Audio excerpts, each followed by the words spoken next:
Hi, everybody. So my name is Deborah, and maybe you've caught a couple of my other videos where I talk about my husband, Marty, and how he battled frontotemporal dementia. And the purpose of these videos is to give you some hope and some respite, and to let you know that you can survive all this and you'll gain some perseverance and some grit and some resilience in the process. And so they're meant to be more inspirational, I suppose. So today is about the afterlife. And, this is something that we just don't talk about, at least not in Western culture. And it's somewhat of a taboo subject. And so I think one of the biggest reasons that I was able to process my grief for Marty, and begin to move on with my life is because he introduced the afterlife to me. And that's the very beautiful part of it. That's my silver lining. And I grew up a preacher's kid and Christian upbringing. And I'm still a Christian, still a Jesus lover. But I have to say that the image that I was given of the afterlife or of heaven, if we ever even talked about it in Christianity, was just sort of, floating around on a cloud, a big puffy cloud, and Jesus is around, and you're just sort of in, some sort of exalted state forever, and you didn't really do anything exactly, and so it was like this big mystery. But we're always told that it's wonderful, it's beautiful, you're reunited with Jesus. But I never had done a lot of contemplative thinking about it until after Marty transitioned, and then I was forced into that position. So I want to tell you a little bit of what I know about the afterlife or what I think. Okay. And of course, it's all just speculation, but this is something that was real to me and true for me, and I really felt it. And so there are three incidents. One is where I felt heaven, and the other two is where I saw heaven. And there have been other instances that I'll talk about in another video, which deal with leaving one's body and um, manifestations and things, which sounds a little crazy, even when I talk about it, I 100% believe in it. But this video is really just about a few things that happen that sort of got me started down this path of beginning to understand the afterlife, at least a little bit more fully and completely. So the first one, the first incident was about feeling heaven. So Marty was kind of a mystical person, and he was involved in the first yoga center back in the 70s in Costa Mesa, California. And he was part of a group of people. He had a guru. He practiced meditation, and this wasn't done then. I mean, this is, now it's almost mainstream, but if you can think back to the 70s, if you're around, and I was really young, but I had no concept of that. So that's sort of his spiritual sort of upbringing, I guess you could call it.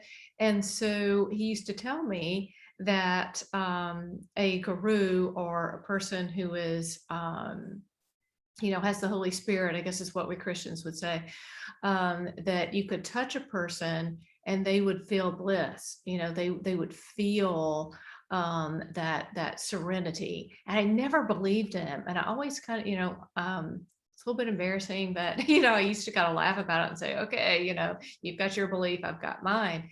As I mentioned in an earlier video, he had a beautiful paddle out memorial ceremony. And then the next day I woke up and I felt different. Like I felt good. And I thought, how can I be feeling this good when we just had a memorial for Marty yesterday? It just didn't make sense. But I felt this kind of feeling I've never felt. And it was complete peacefulness, complete restfulness.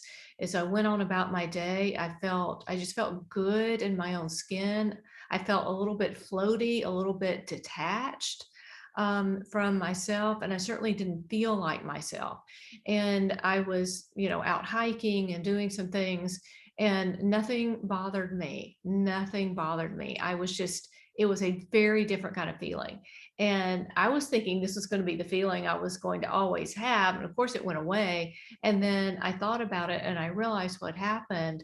My belief system is that Marty touched me. He touched me from heaven, and I felt just this little teeny weeny piece of heaven. And let me tell you, if that's all it is, that's perfect. That's everything. But I know that's just a little sliver of heaven.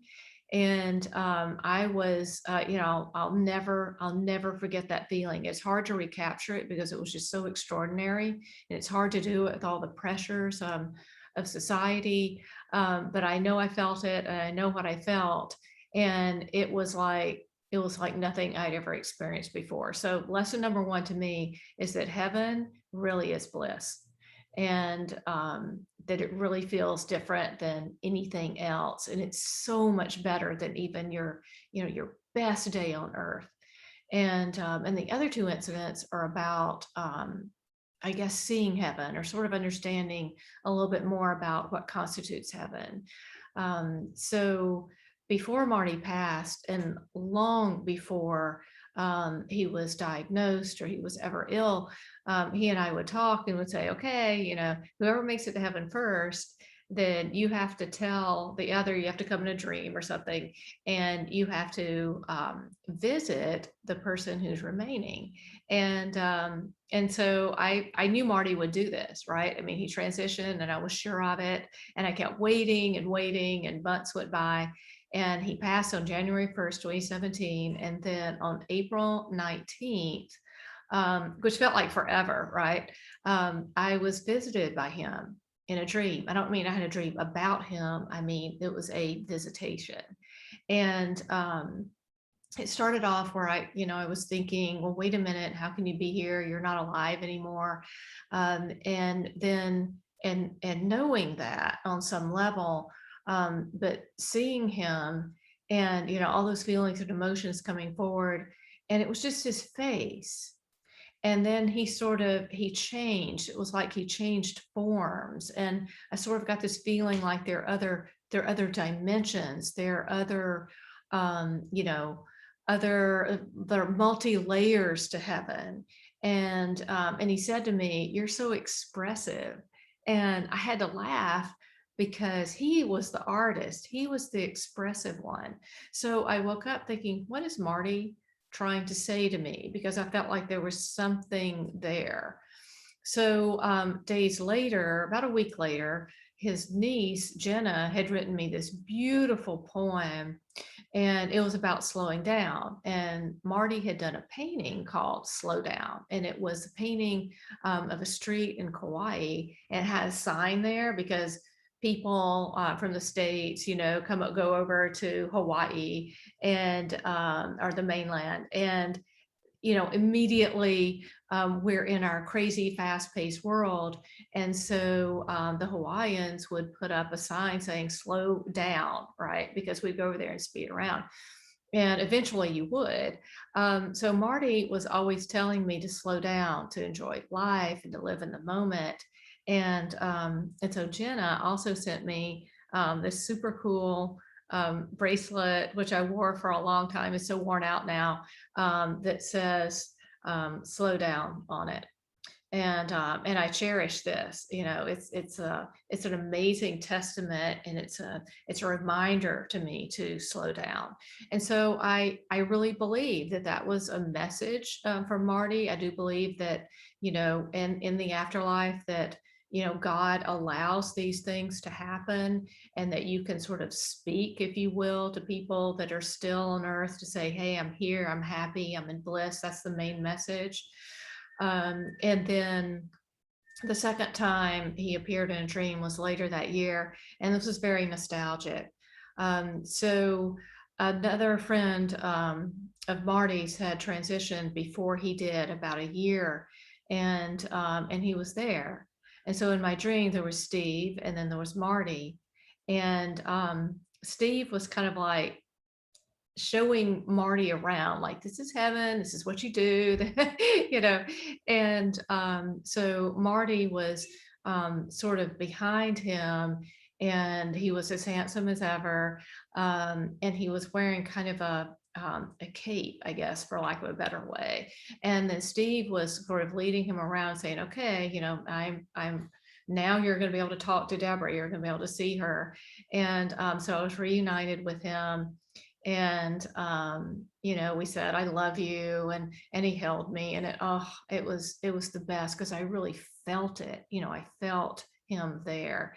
And I got the idea that heaven is also kind of a place of adventure. And it's a place of love. More than anything, it's just love. And people are there in spirit. And you're loved, you're reunited with your loved ones. You really are. There are different dimensions to it. And it seems like you change forms. And I don't really know what all of that means, but my big takeaway from these experiences is that there is unconditional love. You're reunited with your loved ones, and that you're in different forms, and the feeling of it, oh my gosh, it's just, it's the best. So what these experiences did for me, even though it was the most horrifying and tragic thing in the world to caregive your husband and watch him suffer through frontotemporal dementia, is that at the very end of it, he's in bliss, and he's good.